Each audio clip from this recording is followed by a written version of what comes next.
Good morning, class. My name is Felicity.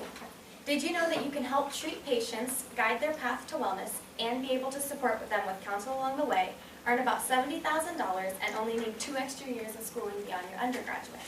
Today I'm going to explain how to become a genetic counselor and the benefits of being a genetic counselor. Although genetic counselors are not needed every day by everyone, when they are needed, patients depend on their expertise and ability to counsel them through what could be tough times. They can help determine whether or not you'll be sick in the future, if your kids will be sick, and how to handle that prognosis. First, I will be discussing the steps to become a genetic counselor.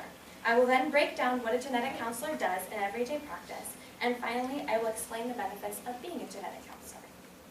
So the first thing you need to do to become a genetic counselor is to prepare. The first of these steps is to get your bachelor's and then to also get your master's in genetic counseling.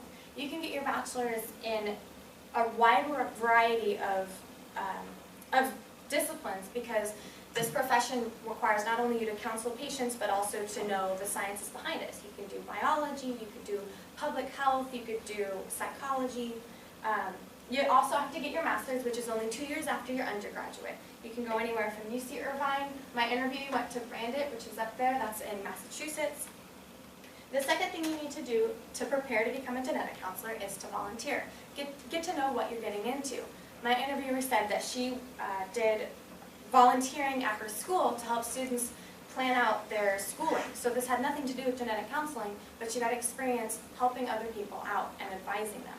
Another thing you can do is you can volunteer on like a 911 hotline. You can volunteer at a hospital, helping out nurses, helping out doctors. Anything you can do to get experience helping other people, and especially if it's in the medical field. The third is you need to get certified. The American Board of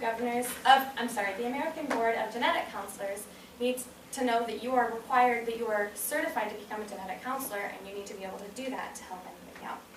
So now that I've explained how to become a genetic counselor, I will now move on to describing what a genetic counselor does in everyday practice. So what a genetic counselor does is they take your DNA information, they analyze it, and they can see whether you're going to be sick, whether a child is going to be sick, and they do this by looking at your DNA. Your DNA tells a lot about you. For example, this is an example of all the chromosomes that we all have in our bodies. And if you notice on number 21, there's a 3rd chromosome. That indicates that whoever that person is, they have Down syndrome. That is how genetic counselors look at DNA information. They don't just see letters and strips and numbers, but they see what it means as far as health is concerned. There are a couple different disciplines that you can get into. There's specialties. There are prenatal, cancer, pediatric, and public health. My interviewer was involved in the prenatal. So she was testing pregnant women who wanted to become pregnant, and determining whether their child was sick, whether their child would likely be sick based on their age, their family health.